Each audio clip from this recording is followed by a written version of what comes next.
It was a calm, peaceful Sunday evening, the kind where everything feels still, until I noticed movement in my backyard. At first, I thought it might be a stray cat or maybe a neighbor's kid. But when I looked closer through the curtains, my heart sank. It was Eric, my daughter's husband. I hadn't seen him in weeks. Ever since their marriage hit a rough patch, he'd been keeping his distance. But there he was, sneaking around like a stranger, not a single knock on my door. He wasn't here to visit. He wasn't here to talk. I watched him move cautiously toward the shed. My hands clenched as I realized what he was trying to do. He was breaking in. I could see the hesitation in his steps, but the intent was clear. He thought no one was watching. He thought the old man was asleep or away. That shed wasn't just a storage room. It was where I kept the last pieces of my late wife, her handwritten journals, photo albums, her music box, and a few sentimental things I couldn't bear to throw away. I felt a flood of emotions, confusion, betrayal, even sadness. Why would he do this?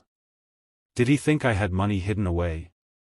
Was he that desperate, or was it something else? My chest tightened, not because of what he was doing, but because of who he was. This was the man my daughter loved. The man I once welcomed like a son. And now, he was out there, under the cover of night, trying to steal from me, not just things, but memories. I reached for the doorknob. I wasn't sure what I'd say, but I knew I had to face him. Whatever was happening, it had to stop tonight. Eric had never truly seen me, not as a person with a past, with grief, with a heart still healing.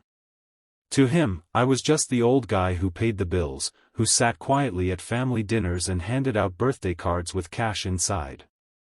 He never asked about my life, about the woman I loved and lost, or what I did when the house got too quiet. He assumed I had money tucked away somewhere, probably hidden in that old wooden shed behind the garden. That's what he was after. He thought he was breaking into a treasure chest. But that shed was no vault. It was a sanctuary of sorrow. Inside were boxes filled with memories that still made my chest ache, my late wife's handwritten journals, each page filled with her thoughts, her laughter, her fears, her hopes. There were photo albums from our youth, a scarf she wore every winter, the dried bouquet from our wedding, and the music box she used to wind up before bed. Those things didn't carry a price tag. They carried decades of love, loss, and everything in between. As I stood there watching Eric pry at the lock, all I could think about was how little he understood. He was looking for dollar signs. But if he had opened that door, he would have found something far more valuable, and painful. He would have found a man's heart, carefully packed away in dusty boxes, trying desperately to hold on to the last traces of the woman he loved.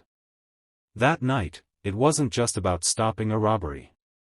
It was about confronting a deeper truth. Sometimes the most precious things are the ones no one else can see, unless they've felt that kind of love, and that kind of loss. I stepped outside quietly, the old wooden boards of the porch creaking beneath my feet. My hand rested on the shed door for a moment before I pushed it open. The faint scent of cedar and thyme filled the air. I flicked on the single bulb hanging from the ceiling, and there he was, Eric, caught like a thief in a place that held my soul. His eyes widened as the light hit him. He stood still, like a child who'd been caught red-handed, except this wasn't a childish mistake. In his hands was the jewelry box, small, worn, and covered in dust. It wasn't made of gold, but it meant more to me than anything in the world.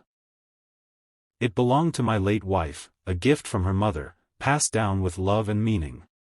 And now, it was in the hands of a man who had no idea what he was holding. I didn't yell. I didn't curse. I didn't even raise my voice. I just looked him in the eye and said, "That belonged to your wife's mother. You still want to take it?" My voice was steady, but inside, my heart was cracking. He didn't speak. His hands started to shake. The guilt on his face said more than words ever could.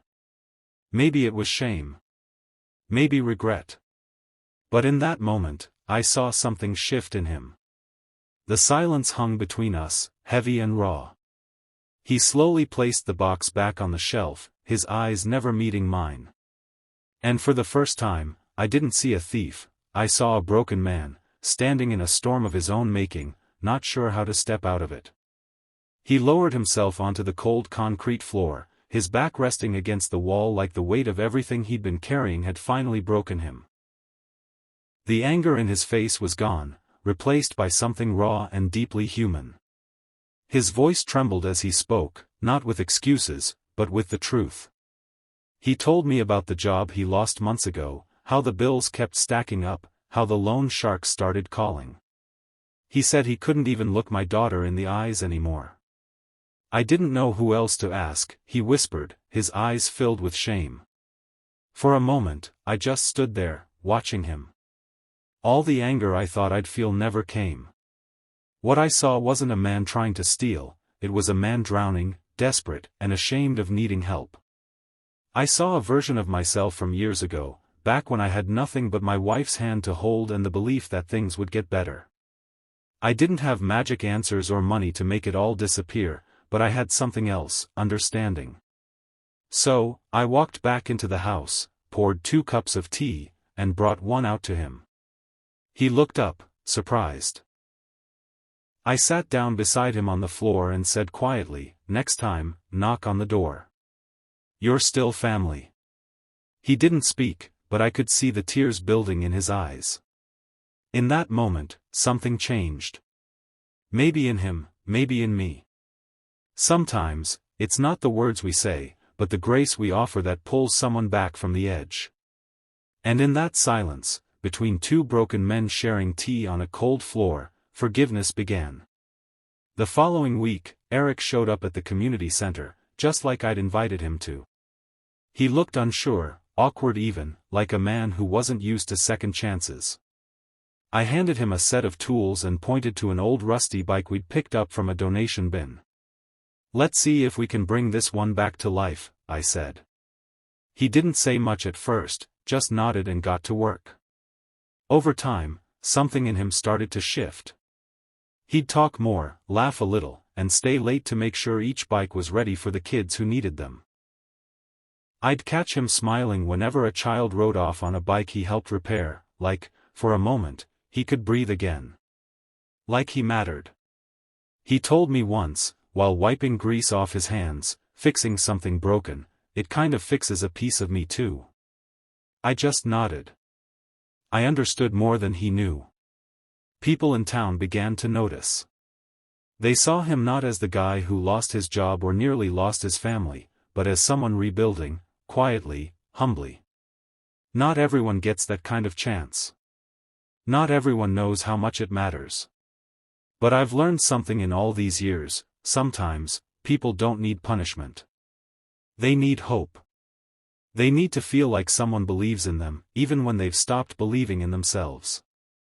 That's what saves them, not lectures or anger, but quiet kindness, offered when they least deserve it and most need it. Eric isn't the same man who tried to steal from me.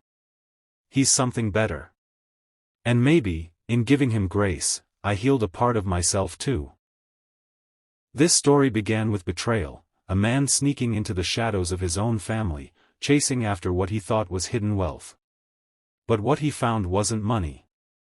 It was memory, love, grief, and the quiet strength of a man who had already lost too much to be angry. What could have ended in shouting or police sirens became something else entirely, an act of grace.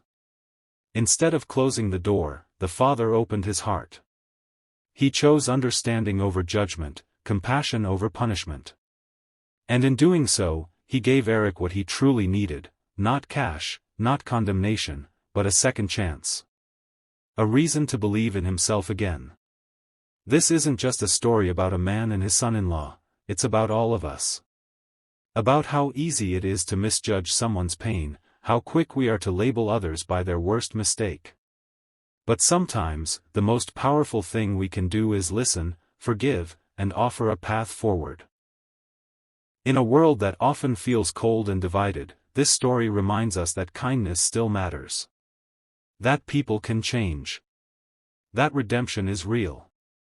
And that the smallest act of humanity, a cup of tea, a shared silence, a place to start over, can turn a thief into a helper, and a wound into something that heals.